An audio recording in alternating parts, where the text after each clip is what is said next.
177페이지를 보세요. 거기에 자비선 명상이라는 시가 한 수 있습니다. 자, 한번 같이 읽어보도록 하죠. 자신의 내면을 자비심으로 들여다보는 것, 자기가 남을 지혜로 알아가는 것, 자기가 남에게 사랑으로 기쁨을 주는 것, 상대의 고통을 연민으로 없애주는 것, 상대의 잘못을 무아의 마음으로 용서하는 것, 내가 남을 연기공으로 깨우는 것, 내가 남을 부처님으로 구원하는 것, 이것은 안과 밖으로 일어나는 깨달음, 비난과 분노의 경계에 전혀 동요되지 않아 세간의 무지와 고통을 지혜와 자비로 바꾸는 길. 이게 이제 자비선이에요.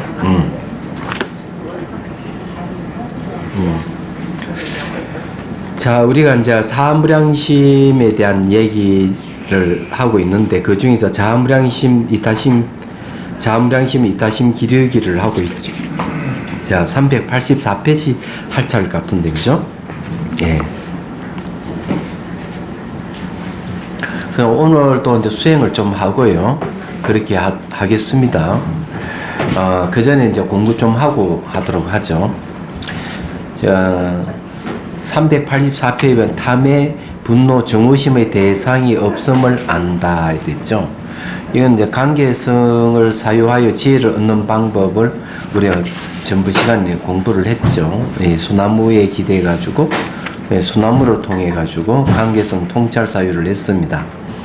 자, 이것이 이제 그 나와 타인의 관계만 사유하기 위해서 나오는 이야기죠. 이제 이 사유락하는 게 상당히 중요한데, 우리는 좀 잘못 이렇게 오해하는 경우가, 이 사유를 하면 안 된다고 생각하는 사람들이 많아요. 수행할 때. 사유를 하면 큰일 난 것 같지. 그래서 무조건 사유도 하지 말고 분별이 없는 상태로 수행해야 된다고 막 이렇게 이제 교육을 많이 받거든요. 그러다 보니까 그런 교육받은 사람들은 법문도 제대로 못하고 불법이 무엇인지 말도 못해요. 그러니까 사람이 멍청해지는 거죠.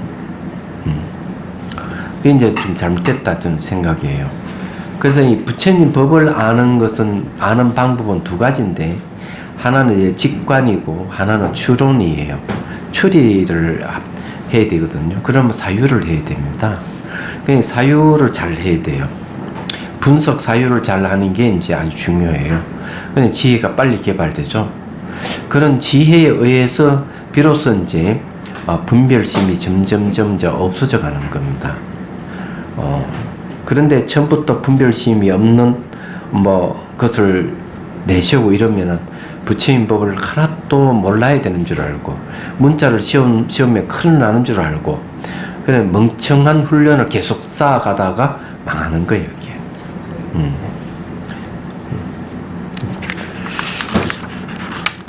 자, 그래서 이제 봅시다. 384페이지. 탐의 분노, 정의심의 대상이 없음을 안다. 생명은 환경, 몸, 마음과 분리되어 있지 않습니다. 모든 존재가 부분으로 모여 전체를 이루고 전체 속에 부분이 존립합니다. 감각기관, 대상, 인식하는 마음, 이 세 가지가 만남으로써 우리들의 생명으로 존재하고, 이 세 가지 중 하나라도 결여되면 인식이 이루어지지 않고 관계망이 형성되지 않습니다. 관계망 사유를 통해 부분과 전체의 상호 의존함을 이해하고 모든 것이 분리되어 있고 독립되어 있다는 잘못된 생각을 버립니다. 시공간상으로 모든 건 끊임없이 변화에 고정된 현상이 없고 자아가 없으며 소유할 바가 없음을 알게 됩니다. 따라 탐해할 것이 없고 분노와 정의심을 가질 대상이 없음을 알아 마음의 무소유에 머뭅니다. 이런 거는 이제 그 정의의 대상이 없다, 분노의 대상이 없다, 탐의 대상이 없다, 이렇게 아는 게 굉장히 중요해요. 근데 이거는 이제 상호 의존 관계를 통해서 보면은 그런 대상은 존재하지 않는다. 탐욕과 분노와 정의심의 특징이 뭐냐 하면요, 내가 탐욕을 가지거나 분노를 가지거나 정의심이 있으면은 딱 그 대상을 보면 대상이 딱 고정된 독립된 존재를 보여요. 그게 희한해요. 그 마음 상태가 어떠냐에 따라서 보이는 대상이 전혀 다르다 하는 사실을 인식을 하셔야 돼요. 그래서 혹은 이제 대상을 볼 때 고정되어 보이고 분리되어 보이고 스스로 존재하는 같이 보이면은 얼른 반성해야 됩니다. 혹시 내가 분노심을 가지고 있는지, 내가 이 욕심을 가지고 있는지, 증오심을 가지고 있는지 이걸 알아야 돼요. 그러면 그게 없다면은 그런 게 없다면 알겠네. 무지에서 일어나는구나. 이렇게 생각해야 됩니다. 자, 새로움이 주는 즐거움과 자유는 요거는 이제 첫째, 둘째 이런 얘기를 했는데 요게 대해서 그냥 말로 할게요. 제가 이제 사진을 이제 명상 사진을 이런 사진을 찍었어요. 근데 한 분이 명상 사진 찍는 방법을 알게 달래. 그래서 좋다고. 그래서 어디 갔는가 하면은 저기를 갔어요. 부산 이 용궁사라 하는 해궁사란가? 해궁사라 하던가? 해동연궁사. 예, 해동연궁사 뭐 하여튼 갔어요. 가니까 이 경치가 조금 그런 대로 좋아요. 이제 사진 찍으러 그거 갔죠. 근데 이분은 이제 이 사진 동아리에서 사진을 찍고 사진을 배우고 이렇게 했지만 자기 명상 사진의 이름을 이제 처음 들어보니까 그러지 않을까 하는 생각을 했었습니다. 그래서 제가 얘기를 했죠. 절 앞에서 이 바닷가에 사진을 찍는다면은 당신은 몇 장을 찍을 수 있겠습니까? 하니까 이분은 이렇게 자기 생각에는 한 4장이나 5장 찍으면 다 찍을 것 같습니다. 그 스님은 몇 장 찍을 수 있습니까? 저 같으면 이 정도면 한 3,000장 이상을 찍을 수 있습니다. 이랬더니만 깜짝 놀라는 거죠. 어떻게 이 3,000장 이상 찍을 수 있습니까? 요 좁은 공간에서. 그래서 이제 제가 이 얘기를 했죠. 당신은 이 사진을 찍을 때 구도를 배워서 그 구도에 맞춰서 사진을 찍지만 저는 구도를 잡지 않고 찍습니다. 조그만 시스만 틀어도 전혀 다른 세계가 나타나는데 굳이 구도를 잡고 찍을 필요가 뭐가 있겠습니까? 그렇게 얘기를 해줬어요. 근데 이게 이제 사물을 보는 방법이 다르다는 얘기예요. 그분은 구도라 하는 게 딱 정해져 있어요. 딱 정해진 틀 안에서 사진을 찍는 거고 저는 그런 틀이 없는 거죠. 모든 존재 상호 의존 관계를 갖고 있기 때문에 그 관계성만 파악을 하면은 수천 장을 찍어도 얼마나 가능하기 때문에. 그래서 제가 이 얘기를 했어요. 살아가는 삶에 같은 장소, 같은 공간이라도 늘 새로움을 느낄 수가 있다면은 그건 수행자다. 그렇지만은 같은 공간 늘 같은 것만 본다면은 그 사람은 수행자가 아니다 그랬어요. 수행자는 같은 걸 안 봐요. 같은 공간에 같은 걸 보지를 않아요. 늘 새로운 걸 봅니다. 그게 이제 다른 점이에요. 얘기하자면 모든 걸 변하고 상호 의존하고 있는 것이 매 순간 다르거든요. 그래서 이제 늘 같은 걸 보고 늘 같은 공간에 같다고 생각하는 사람은 시간 굉장히 빨리 갑니다. 그런 사람 빨리 늙죠. 그런데 이제 여행을 가면요. 여행을 가면 시간이 굉장히 더디게 갑니다. 새로운 걸 보면은 호기심이 생기고, 그래서 늘 새로운 걸 볼 수 있죠. 그렇지만은, 여행을 가지 않고 같은, 집에, 같은 방에 같이 밥 먹고, 같은 그 회사에 그 공간만 계속 왔다 갔다 하는 사람에게는 지루하기 짝이 없는 거예요. 얘기하자면. 그래서 사람들은 탈출이란 명목하에서 여행을 가는 겁니다. 다른 이유가 있는 게 아니에요. 근데 무슨 차이가 있느냐는 거죠. 사물이 익숙해지기 시작하면은 시간이 빨리 흘러갑니다. 사물의 매 순간 새로우면 시간이 흐르지 않아요. 이제 그런 차이가 있는 거죠. 그래서 수행하는 사람은 항상 사물을 보더라도 머물지를 않아요. 사물에 머물지 않기 때문에 습관이 들지를 않는 겁니다. 그런 사람은 늘 새로운 거죠. 늘 활기차고. 잘 생각해 보시면 아실 겁니다. 요 내 새로움이 주는 즐거움과 자유라는 말이 그런 거예요. 그래서 대상에 머무는 마음을 번뇌망상이라고 그러고, 대상에 머물지 않는 기억을 지혜라고 하는 거예요. 대상에 머물지 않는 기억, 이게 중요해요. 이 내용이 그 이야기입니다. 그 다음 6번째 봅시다. 초청하기, 시각화 명상입니다. 이 내용은 자 그런 거예요. 자, 읽어보면요. 인간관계에서 대화나 업무동으로 감정이 상할 수 있습니다. 무슨 말을 하든 어떤 동작을 하든 마음이 동요를 일으키지 않으면 문제가 없지만 감정이 반응하면서 괴로움이 일어납니다. 감정이 상하게 되면 부정적인 생각이 연이어 일어나고 이것이 시간이 지나면 무의식에 저장되면서 트라우마가 되거나 마음의 그림자를 들여옵니다. 이러한 부정적인 심리 문제를 해결하기 위해서 상상으로 상대방을 초청할 수 있습니다. 그런데 이제 이게 왜 중요하냐면 아주 이게 매우 중요한 내용이에요.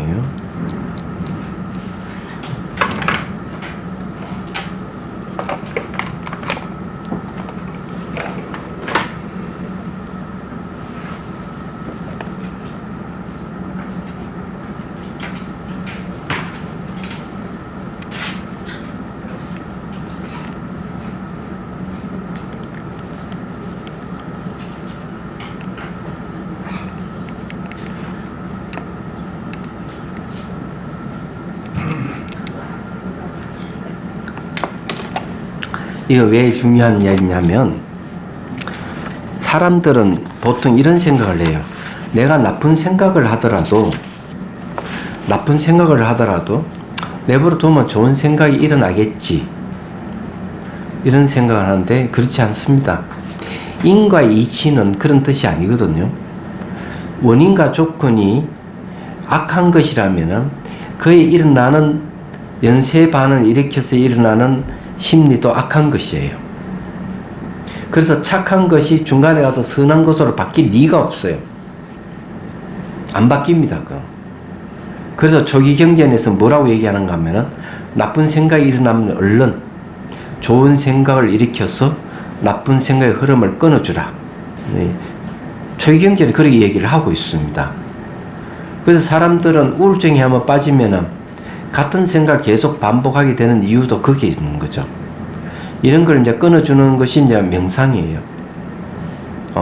나쁜 생각이 일어나면 좋은 생각을 일으켜서 나쁜 생각의 흐름을 끊어주라 하는 것은 명상의 원리이기도 합니다. 그래서 여기에서 초청하기, 시각화 명상이라는 말은 그런 뜻이에요. 내가 감정이 상하고 기분이 나쁘다 이러면은 그 사람을 초대해야 돼요. 상상을 초대해가지고 그 사람을 용서해주는 명상을 해야 됩니다. 그래야만 자기의 안 좋은 생각의 흐름을 중간에 끊을 수가 있어요. 그걸 끊지 않으면은 그 놈이 끊임없이 영향을 주는 거예요. 이게 이제 문제예요. 제가 아는 교사님은 그런 이야기를 했어요.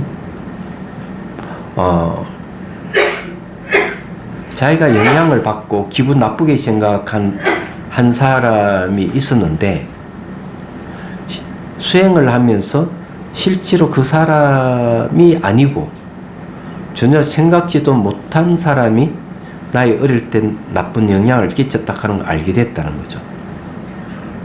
근데 이번 이야기는 그런 이야기. 어릴 때 이제 같은 나이에 같은 또래에 같이 놀고 있는데, 집안으로 치면 조카야, 얘기하자면.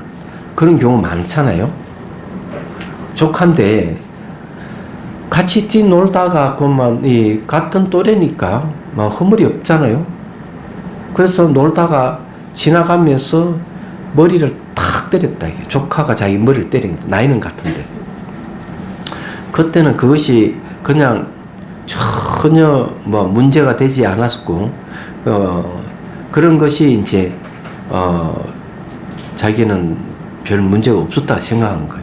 그 나이가 벌써 50이 되고 난 뒤 지나고 보니까 정말 나를 욕을 하고 막 이런 사람보다는 어릴 때 자기를 때린 조카, 그것이 더 기분 나빴다는 거죠.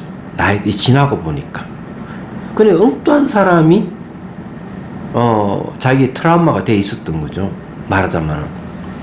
그래서 제가 왜 이 이야기를 하는가 하면 수행을 하면서 이런 문제를 해결해야 돼요. 그래, 해결하는 방법은 어떤가 하면은 바로 초대해서 그 사람을 용서해주는 방법입니다. 이 방법이 아주 좋은 방법이에요. 이것도 이제 자비관에서는 이제 거기에 그 청전도론의 자비희사 사무량신관에서 이제 보면 이런 얘기는 없지만, 자비심을 키우는 방법 중에서 뭐가 있는가 하면 어머니를 떠올려서 어머니가 자기에게 자비심을, 그 사랑으로 자기를 낳아주고 길러준 걸 생각하는 거예요. 그게 끝나면 이제 어머니를 자기가 효도하는 것을 상상으로 효도를 하는 거예요. 그래서 자비심을 키우는 방법이 나와 있습니다. 나와 있는데 여기에서는 그런 방법도 하지만은 원수진 사람도 초대해서 용서해주는 방법을 씁니다. 적극적으로. 그래서 이제 초청하기, 시각화 명상을 하는 거예요. 자, 이런 것이 이제 있는데, 그 차 명상 중에서 자다선, 비다선이 있는데, 거기는 그렇게 해놨어요. 어떻게 하는 거야? 현재 나이부터 해가지고, 지금 내가 50대를 그러면은, 50대를 떠올리고 40대, 30대, 20대, 10대, 1살까지 가는 거죠. 그 다음에 또 1살부터 10대, 20대, 30대, 40대, 50대로 오는 겁니다. 그러면서 나에게 영향을 준 거, 안 좋은 영향을 준 사람. 그러니까 처음에는 가장 가깝고 존경하는 사람, 이런 분을 이렇게 1살 때까지 갔다가 다시 돌아와가지고 그분의 차를 대접하고 이래서 사랑의 힘을 키우지만, 안 좋은 사람이 있는 거예요. 그래서 1살 때까지 갔다가 돌아오면서 안 좋은 사람을 1명이든 10명이든 초대가 차를 대접하고 그 사람 용서해주는 명상이 있어요. 이게 효과적이에요. 지나간 것이지만은 지나간 것이 나에게 영향을 주기 때문에 아예 그것을 지나간 옛날을 되돌아보면서 나에게 안 좋은 영향을 준 사람을 떠올려서 용서해주면 굉장히 마음이 편안할 뿐만 아니라 이제 악몽을 꾸지를 않아요. 얘기하죠. 희한하게도. 그래서 그 방법을 쓰는 겁니다. 여기에는 이제 그 방법은 자, 안 쓰지만요. 자, 보면은 가나다가 있는데요. 사랑하는 마음을 일으키고 정작시킴을 사유한다. 자, 이건 어떻게 하는가 하면 이렇게 합니다. 딱 3가지예요. 자, 이거는 이제 그냥 듣기만 하면 됩니다. 이 방법은 역시 어떤 방법이냐면은 이때 명상도 사유입니다. 생각하는 게 명상의 수단이에요. 특히 이제 자비심을 일으키는 것은 생각을 많이 해야 됩니다. 첫 번째는 이렇게 생각해야 돼요. 직장 생활을 할 때나 어떤 생활을 하게 되면 항상 부딪힘은 늘 있는 일입니다. 그래서 자기가 어떤 사람에게 부당한 대우를 받거나 또는 어떤 차별적인 반응을 듣거나 갑질을 당했다고 생각하면 굉장히 기분 나쁘고 잠도 안 올 가능성도 있어요. 그렇지만은 이 부정적인 감정을 없애기 위해서 쓰는 방법이 있죠. 자비심을 일으키는 겁니다. 보통 남이 나에게 데미지를 입히면 끝까지 감정이 상해서 왼수로 생각하고 사사건건 부딪힐 수가 있습니다. 그래가지고는 좋을 일 하나도 없어요. 그렇게 하면은 경제적 손실이 반드시 따릅니다. 나중에는 이제 약까지 먹게 되고, 심하면 병원에 입원하게 되죠. 그래서 그런 방법은 옳은 방법이 아니죠. 대립하는 방법, 옳은 방법이 아니에요. 오히려 상대가 나를 힘들고 어렵게 할 때 사랑과 연민으로 대하는 것이 제일 좋은 방법이에요. 사랑과 연민을 대하더라도 방법을 모르면 아무 소용이 없는 거예요. 방법을 모르면. 그래서 이 명상이라 하는 것은 그런 방법을 제시를 하는 거죠. 세속 사람들이 가장 힘든 이 스트레스 받는 일이거든요. 감정 노동자들이 가장 힘들어해요. 감정 노동자. 그런 이야기를 들어봤죠. 서비스업에 종사하시는 분들입니다. 이런 분들이 스트레스를 엄청 받는데, 이제 여기서 이제 이런 방법을 배우면은 훌륭하게 숨을 수가 있죠. 이런 거예요. 데미지를 입으면은 그 사람을 초대를 해서 해도 되고, 그냥 초대를 안 해도 상상으로 그냥 생각만 해도 됩니다. 이렇게 생각해야 돼. 너 나와 볼 평등하다. 그냥 누구나 자기 행복을 위해서 그렇게 행동할 수가 있다. 자기 행복을 위해서 상대를 그렇게 깔아뭉개고 욕설을 하고 그렇게 할 수 있다. 그런 일을 당했을 때 내가 화를 내는 게 좋을 것인가, 화를 내지 않는 게 좋을 것인가 하고 판단을 해보는 거죠. 그런 상황에 화를 내지 않는 것이 훨씬 좋다 하는 걸 알 수가 있습니다. 그래서 너 나와 본래 평등하는데 저 사람이 나에게 힘들게 하는 것은 자기 행복을 위해서 하는 것이다 하고 이해를 하는 것. 이 첫 번째 생각이에요. 문득문득 생각하기만 하면은, 기분 나쁜 생각 나면은 이 생각을 또 올리는 거예요. 그래도 도저히 참을 수가 없다 하면은 두 번째 단계로 넘어가는 거예요. 두 번째 단계가 뭐냐 하면은, 저 사람 나를 어렵게 힘들게 할 때는 분명한 이유가 있을 것이다 하고 입장을 바꾸는 거예요. 그 사람의 입장에 있어서 이 사람 왜 이런 이야기를 할까, 왜 나를 괴롭힐까 하고 생각을 해보는 겁니다. 그렇게 해서 그 사람을 이해하려고 노력을 하는 거죠. 근데 그 중에 하나라도 이해가 되면 훨씬 분노심이 줄어듭니다. 희한하게도. 그래서 여기 두 번째는 바로 그런 방법을 쓰는 겁니다. 네 나가 다 평등한데 평등하다 이게. 그렇지만 내가 도저히 참을 수 없다 하며 상대의 입장에 있어서 생각을 하는 거죠. 자, 세 번째는 이렇게 생각하는 거예요. 이거는 여러분 그냥 한번 읽어보면 되는 일이니까요. 제가 이제 핵심만 잡아서 얘기하는 겁니다. 그래도 내가 생각해 보니까 저 사람을 내가 이해하고 이러더라도 이 화가 가라앉지 않고 도저히 참을 수가 없다.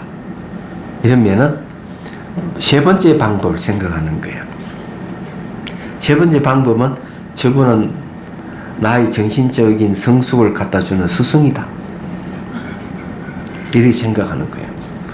근데 이 방법은 달라이 라마 스님이 이런 방법을 얘기를 해요. 저건 나의 스승이다. 이렇게 얘기합니다. 제가 그 달람살라에 한번 이제 그 한국인을 위한 법회 때 이제 갔었습니다. 그때 이제 여러 명의 신도들이 하고 같이 갔죠. 근데 청전 스님을 우리를 어떻게 배려를 했는가 하면은 거기 호텔에다가 이 티베트 노스님 세 분을 초청을 해가지고 대담을 하게 했습니다. 그래서 이제 티베트 노스님 한 분은 거기는 이제 비구니가 없으니까 3일해야 되죠. 그 노스님 한 분하고 노스님 두 분하고 세 분 스님이에요. 그래서 거기서 이제 노스님들 얘기 듣고 지려 응답도 가지고 이랬는데 거기에는 뭐 교리를 문답하는 그런 게 아니었습니다. 자리를 마련한 이유는 그분들 이야기를 듣기 위해서였죠. 근데 그 노스님 한 분은 이렇게 얘기를 했습니다. 자기는 독립운동 하다가 붙들려가지고 중국군에게, 그러니까 군인에게 고문을 당한 거죠. 10년 이상 감옥에 갇혀 지냈답니다. 고문을 당할 때마다 자기는 기도를 했대요. 저 병사가 나를 때리고 나를 힘들게 하지만 저 병사에게 제가 이 원한심이 일어나지 않게 해주십시오. 분노가 일어나지 않게 해주십시오. 하고 기도를 했다는 거죠. 노스님 이야기는. 그렇잖아. 고문을 당하고 하면 얼마나 화가 나겠습니까? 그런데도 이 노스님은 그 생각을 한 거죠. 상대를 어떻게 생각하느냐? 상대 나를 힘들게 하고 어렵게 하는 것은 저 사람이 자기 번뇌에 휘둘려서 그런 것이지 그 사람의 본성은 나와 똑같은 청정하다. 이 생각을 한다는 거죠. 굉장히 감동적인 이야기였습니다. 얘기하자면. 그러고는 이제 그 감옥에서 풀려났을 때는 한겨울에 라사를 탈출했습니다. 이분이. 그래서 한겨울에는 날씨가 춥고 높은 산을 지날 때는 그 중국 군인들이 잘 눈에 안 띄었던 모양이죠. 허술한 모양이에요. 그 새벽에 히말라야를 넘어서 인도 달람사르로 걸어온 거예요. 그래서 물었어요. 아니 왜 그 탈출할 필요가 뭐가 있냐? 어렵게 왜 산을 넘어왔습니까? 근데 이 노스님은 이렇게 얘기를 했어요. 라사에는 스승이 없다. 스승은 여기에 달람살레에 있다. 스승이 없는 곳에는 하나도 배울 수가 없다. 그래서 스승 찾아서 탈출을 감행했다. 이렇게 얘기합니다. 노스님 이야기는 그런 얘기. 그랬을 때, 참 스승이 참 중요하구나 하는 생각을 하게 됐어요. 근데 이제, 제가 말한 요지는 다른 게 아닙니다. 감옥에서 고문을 당할 때, 불보살에게 기도를 드리면서 이 병사에게 내가 원한심을 갖지 않게 해주십시오. 분노가 일어나지 않게 해주십시오. 하고 기도를 드렸다는 것이죠. 이게 세 번째예요. 얘기하죠. 저 사람이 나의 정신의 성숙을 갖다 주는 스승이다. 이렇게 생각하는 거죠. 그래도 안 되면은 이렇게 생각하게 돼. 저분은 전생에 나를 낳아주고 길러주신 어머니다. 이렇게 생각하라는 거죠. 그래서 첫 번째는 평등하다. 두 번째, 평등하지만은 저 사람은, 자기 행복을 위해서 그렇게 한다. 두 번째, 입장에 바꿔서 그 사람을 이해하기. 세 번째, 저분 나의 스승이고 전생에 나를 낳고 길러주신 어머니다. 이렇게 생각한. 이 세 가지를 반복 생각을 할 때 사랑의 힘이 커진다는 거죠. 근데 이것이 뭔가 하면은 스트레스를 해소하는 훌륭한 방법이라는 겁니다. 네. 무슨 말인지 이해되시죠? 그 다음에 이제 387페이지. 그런데도 불구하고 전생에 나의 어머니라고 생각했는데도 불구하고 도저히 안 되면은 나로 옵니다. 또 이렇게 이제 어머니는 생명은 어머니라고 생각하는 거죠. 어머니는 사랑과 연민임을 사유하기로 돌입하는 이제 어머니에 대한 사유를 하는 거예요. 이거는 어디서 나오는가 하면은 아티샤 스님의 칠지인가에 이 얘기가 나옵니다. 인도의 아티샤 스님이 이제 어디로 가는가 하면은 티벳에 가서 불교를 다시 일으키죠.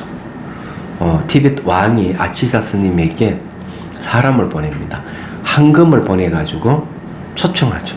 제발 티벳에 와서 우리 티벳 국민들을 위해서 법을 많이 설해 주십시오. 이 아티샤 스님이 대단한 분이에요. 얘기하자면. 그런데 이제 그 왕이 그만 적군에게 붙들려가지고 감옥에 갇힌 거야. 그 면회를 가면은 그 왕이 이렇게 얘기합니다. 그 황금 덩어리를 여기에 이 적군에게 주지 말고 어떻게든 그 가져가서 아티샤 스님을 모시고 티벳도 돌아오도록 하라. 이게 유명한 이야기예요. 그래서 이 스승을 한번 모신다는 건 대단한 일인데 이 아티샤 스님 한 분에 의해 가지고 이 티벳이 완전히 일신하게 되죠. 그래서 아티샤 스님의 이제 그 티벳 가서 뭘 저술하는가 하면은 보리 도덕론이라고 하는 논설을 저술해요. 저술한 장소가 바로 저게 국외왕국에 가면은 절이 있어요. 절 이름이 뭐더라? 국외왕국에 가서 그 절에서 이제 머물면 저수를 보리 도덕론을 내는데, 그 보리 도덕론에 대해서 또 수많은 주석이 이루어지는데, 그 주석의 책이 뭐냐면은 남림입니다. 보리도 차제론이에요. 보리도 차제론도 굉장히 많습니다. 많은 스님들이, 근데 보리도 차제론이라고 하는 거는 깨달음으로, 요즘 말은 깨달음으로 가는 길이에요. 그 중에서 이제 쫑카파 대사가 지은 남림을 많이 보죠. 길룩파이스는. 그래, 실제로 이제 그 절에 가보고 참 고색 찰련해요. 근데 팔로군이 들어가가지고 불상이 뭐고 막 문화재를 엄청나게 부쉈더구만. 마음이 아파요. 그런 거 봤을 때. 그래서 이제 보리 도덕론을 지은 이 아티자 스님이 바로 이 생명은 어머니다 하고 얘기를 합니다. 자, 제가 읽어볼게요. 이거는 읽으면서 얘기해 드릴게요. 어머니는 생명을 낳고 유지합니다. 그래서 생명은 어머니입니다. 어머니는 자비의 다른 이름이기도 합니다. 그래서 첫 번째, 생명의 어머님을 알아차리기. 지각이 있는 존재들은 단 한 번이라도 전생에 나를 낳아주고 길러준 어머님을 알아차려야 합니다. 왜 그런 어머니는 생명을 낳고 유지하기 때문에 그래요. 상속시키는 게 어머니 특징입니다. 모든 생명체는 다 그렇게 해요. 그래서 여러분들은 전생에 어머니 아닌 이가 없어요. 저도 전생에 어머니였고 여러분들도 다 어머니입니다. 이야기하자면 어머니는 생명을 낳고 생명을 유지시키고 생수를 끊임없이 상속시키는 게 어머니 역할이에요. 이번에 생명연대에서 그러니까 생명정원을 그 행사를 했었습니다. 자비선사요. 음성에 있는 꽃동네도 하고 익산의 원불교에서도 그쪽에 대해서 했고 이런데, 남쪽에 어디 조계종 사찰에서 한번 했으면 좋겠다고 그러더라고요. 선업스님이 저한테 얘기를 하더라고요. 선업스님 누구한테 이런 얘기 들은 거 했더니만 동대 이범수 교수가 또 그 상임 대표네요. 예, 그렇게 연결돼 있어. 생각해 보니까 자비선사 땅도 넓고 하니까 그래, 오케이. 그래서 이제 진짜 바삐 그걸 했는데 거기에서 서울에 10명 가까이 차를 타고 내려왔더라고요. 생명연대에서. 그 생명연대 안에는 불교도 있죠, 개신교, 가톨릭, 원불교 다 있더라고요. 한 37개 단체가 소속돼 있다나, 행자부에서 구원을 해주는 단체 같이 프랜카드를 걸어놨어요, 보니까. 그래서 이제 제가 거기서 또 강연을 해달라 해서 제목은 생명은 어머니다는 그 주제로 강연을 했습니다. 그 안에 요게 들어가 있어요. 그래서 이제 그분들이 이제 생명연대라고 하는 거 참 아름답다 그랬습니다. 생명 존중 사상을 펼치는 단체예요. 근데 그 중에는 이제 거기에 성주가 자살률이 꽤 높다네요. 노인 자살률이.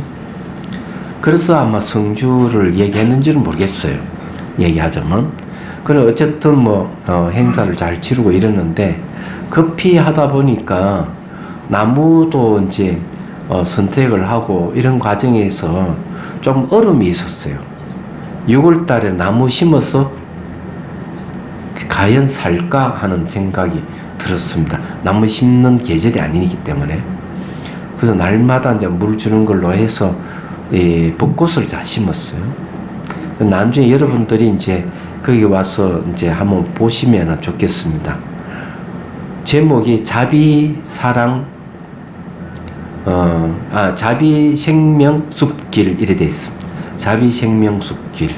그래서 그 길을 걸으면은 여러분들이 혹시 생명에 대한 자비가 생길지 모르죠. 그 법궤도를 그렇게 해놨습니다. 나중에 정비가 되면 한번 오십시오. 봄 되면 벚꽃이 확 피고 이러면 그럴만 할 거예요. 자, 두 번째 봅니다. 두 번째, 은혜 기억하기. 생명이 어머님을 알았다면 길러주고 낳아준 어머니 은혜를 기억하지 않을 수 없습니다. 첫 번째는 생명을 어머니라고 생각하고, 두 번째 어머니를 기억해야 돼요. 은혜를 기억해야 돼요. 세 번째, 은혜에 보답하기. 어머니 은혜를 생각하면 어머니에 보답하지 않을 수 없습니다. 네 번째는 지각 있는 존재들을 향한 사랑의 마음을 사유하기. 자, 어머니인 지각 있는 존재들의 은혜를 생각하면 지각 있는 존재들을 사랑하지 않을 수 없습니다. 자식이 어머니를 생각하듯이 중생을 향한 사랑의 마음입니다. 앞서 어머님을 알아차리기, 은혜 기억하기, 은혜 보답하기, 이 세 가지를 잘하면 중생을 보호하고 돌봐주는 사랑의 마음이 저절로 일어납니다. 혹시 여러분들은 그거 생각해 본 적 있는지 모르겠네. 되게 몸이 아프고 난 뒤에 아픈 사람을 보면은 도와주고 싶은 마음이 생긴 적은 없어요? 있죠? 제가 이제 법주사에 살 때에 일주일 내내 아파가지고 비몽사몽, 이게 뭐 의식이 허리 멍텅해서 깨어났다가 기절했다가 하듯이 일주일 내내 그래 아팠어요. 나중에 아프고 난 뒤에 머리카락이 빠져가지고 얼마나 고민을 했는지, 이 젊은 나이 벌써 이렇게 머리카락이 빠지다니. 그러면서 약도 바르고 뭐 두드려 해도 이게 머리카락이 안 나고, 그랬었어요. 이 법주사 강당에 있을 때예요. 그러다가 그 일찍 포기를 해버려요. 그래서 지금 머리카락이 빠지고 이러니까. 그리고 벌써 이 20대 얼굴이 쭈글쭈글해져가지고 50대가 얼굴이 됐었으니까, 죽다 살아났죠. 이건 제 경험을 얘기를 하는 거예요. 그러고는 이제 졸업을 어디로 갔는가 하면은, 거기 갔어요.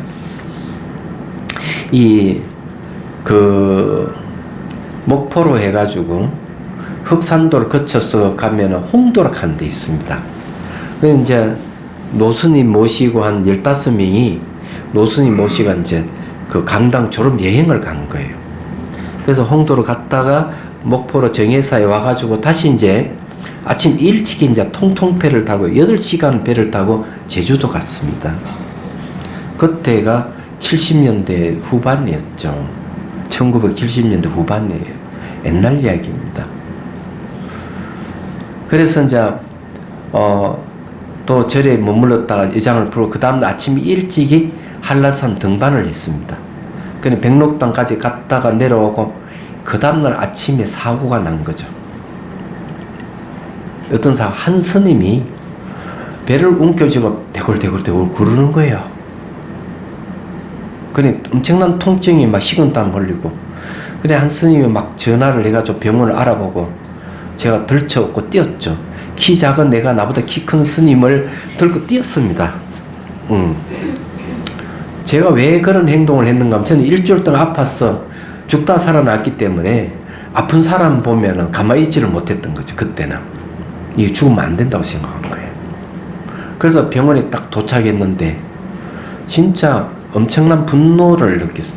전화할 때는 의사 선생님이 계신다고, 그래서 급히 갔더니만 우리 행식을 딱 보더니만 간호사들이 의사 선생님 안 계신다고 돌아가시오.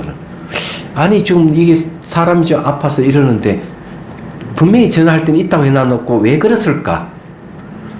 딱 보니까 지금도 기억합니다.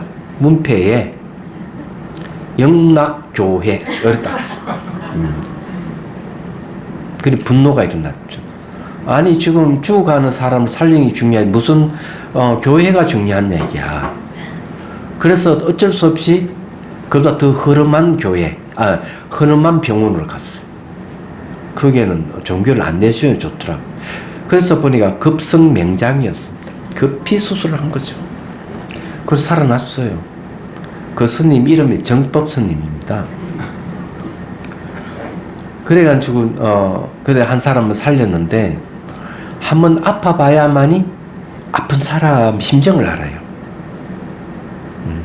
이해하시죠? 그래서 여기도 얘기 이제 그런 겁니다. 사랑 이 은혜 갖기를 자 어머니임을 생각하고 은혜를 기억하고 보답하기를 이렇게 생각해서 보호하고 돌봐주는 사랑의 마음이 키워야 돼요. 그 다음에 5번째 큰 연민심 사유하기. 어머니가 다치거나 병에 들면 자식들이 어머니를 걱정하고 관합니다. 고통을 나누고 괴로움에서 나게 하야겠다는 큰 연민을 일으키는 겁니다. 그래서 어머니를 어머니 혹시 다치면 병이 들면 안 되잖아요. 그죠? 그런데 자식들이 어머니를 걱정하고 간호하듯이 항상 이 큰 연민심을 일으켜야 돼요. 6번째 확고하게 결심하기. 사랑과 연민, 즉 자비심을 일으키는 의욕을 무한히 내는 것입니다. 그래서 사랑과 연민심을 온 우주에 가득 차게 합니다. 이것은 고통받는 지각이 있는 존재들을 구제하겠다는 마음을 일으키는 결심을 확고하게 하는 것입니다. 생명은 어머니이기 때문입니다. 이건 자비심을 꽉 차게 하는 거죠. 이렇게 할 수 있는 거 왜 할 수 있느냐 하면 아주 이유는 간단해요.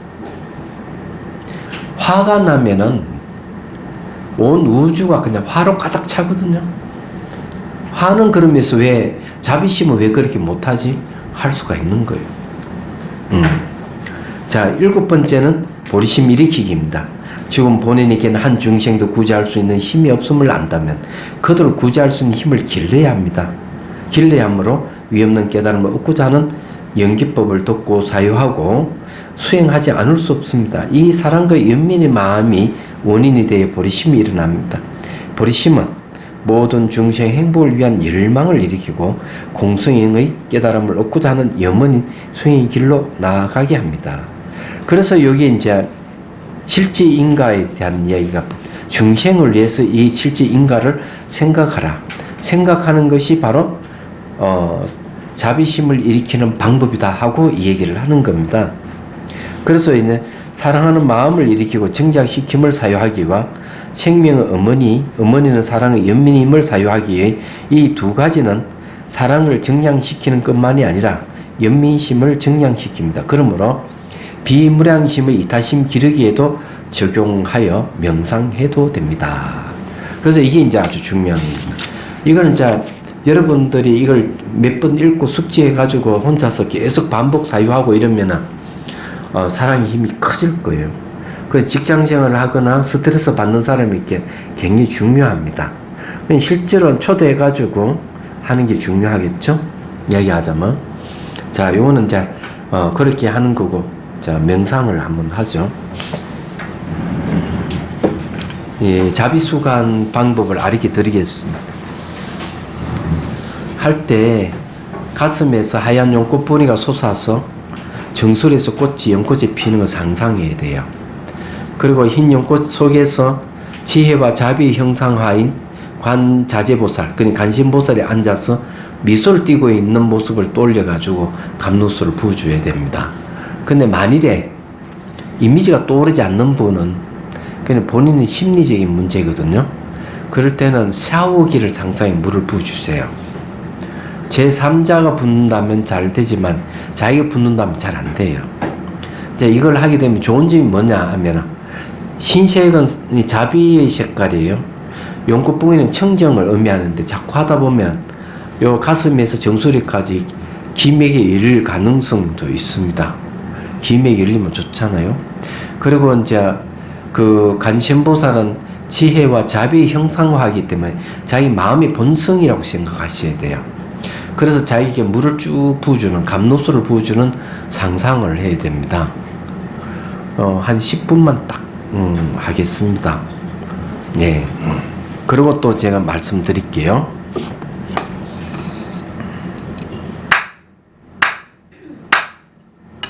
네.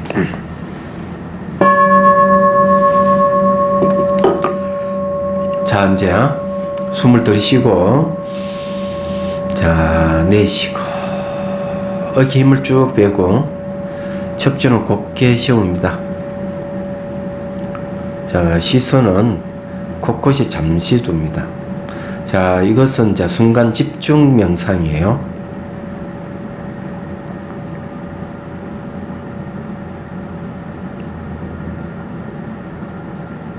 자, 자, 눈을 감고 가슴에서 하얀 연꽃봉을 쭉 솟아서 정수리 활짝 피는 걸 상상합니다.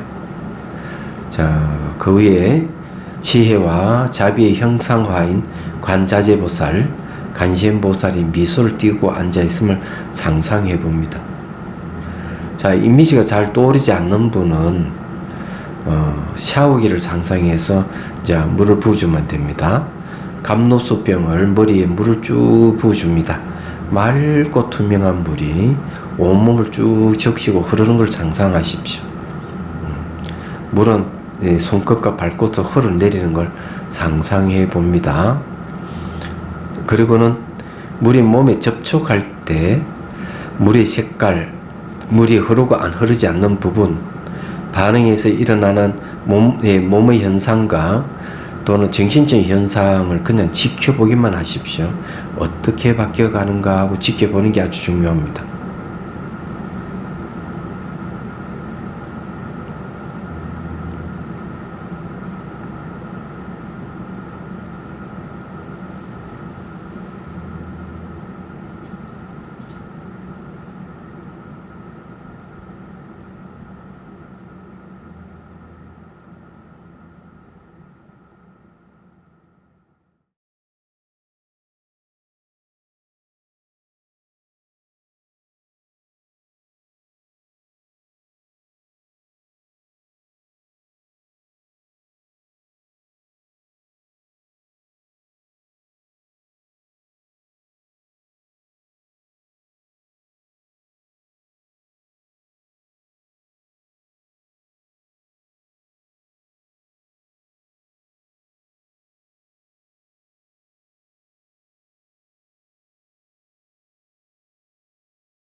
10분 했는데, 여러분들이 다음에도 이제 집에 가서 연습을 하시고, 의식을 발가락에 두고 물을 부으면 훨씬 잘 내려가요.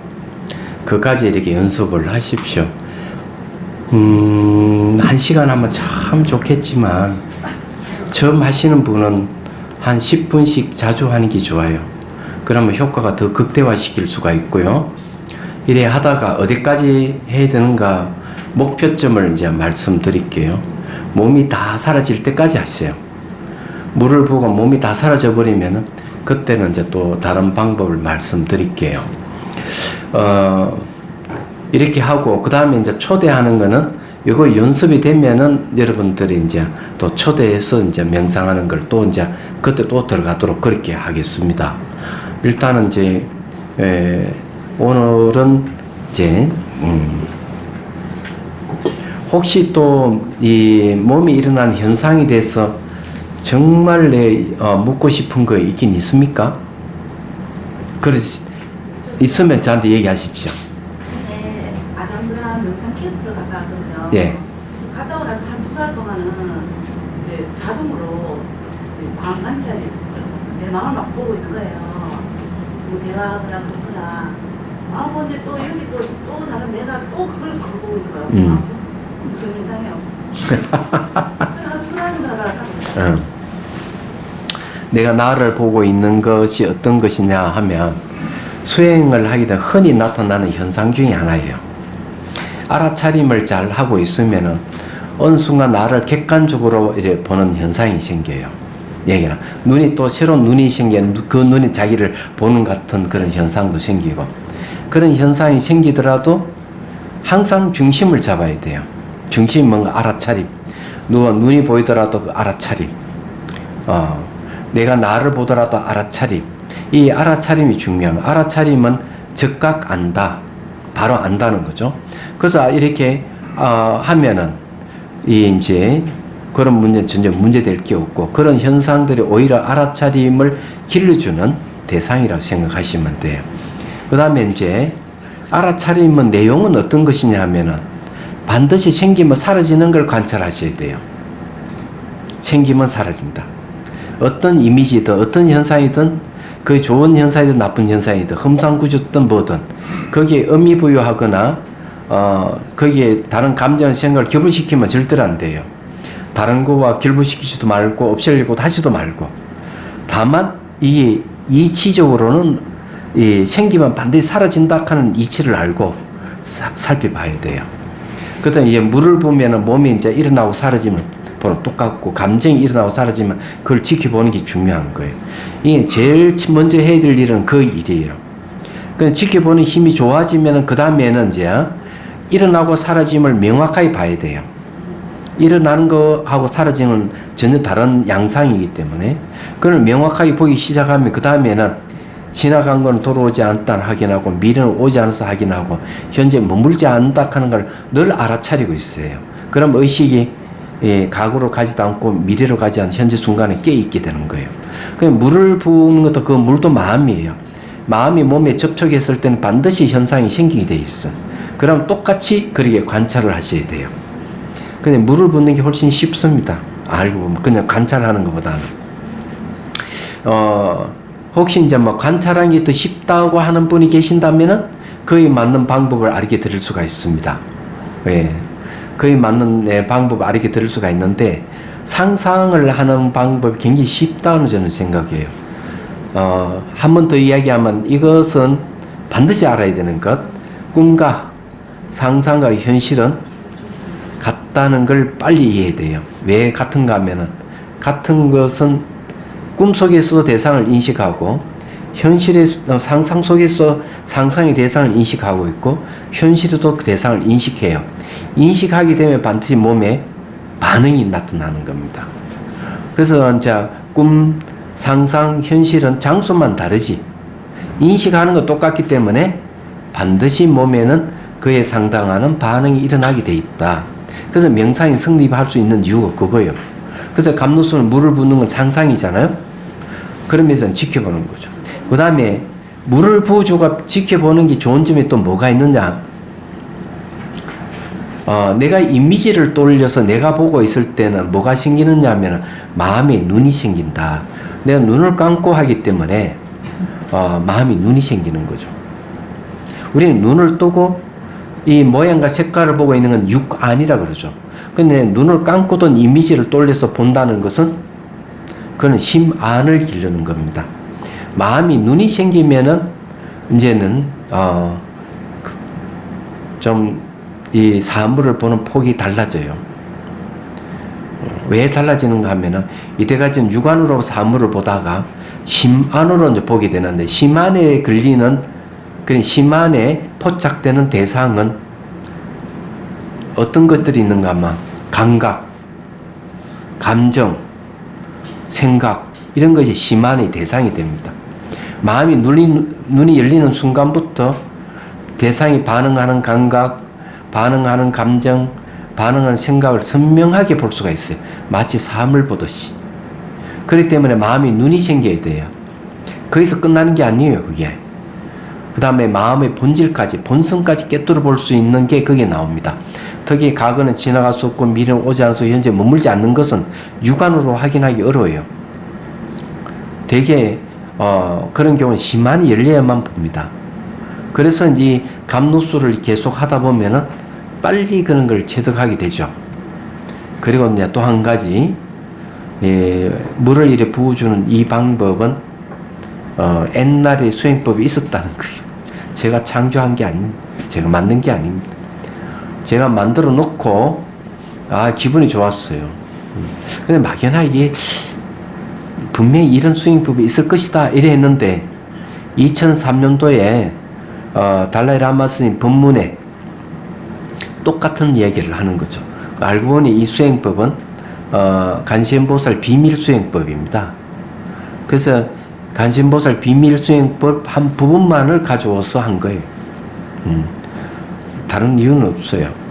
그렇다 하는 것만 이해하시고 다음 시간에는 조금 더 이제 깊이 있게 자비수관에 대한 이야기하고 또 공부를 하겠습니다.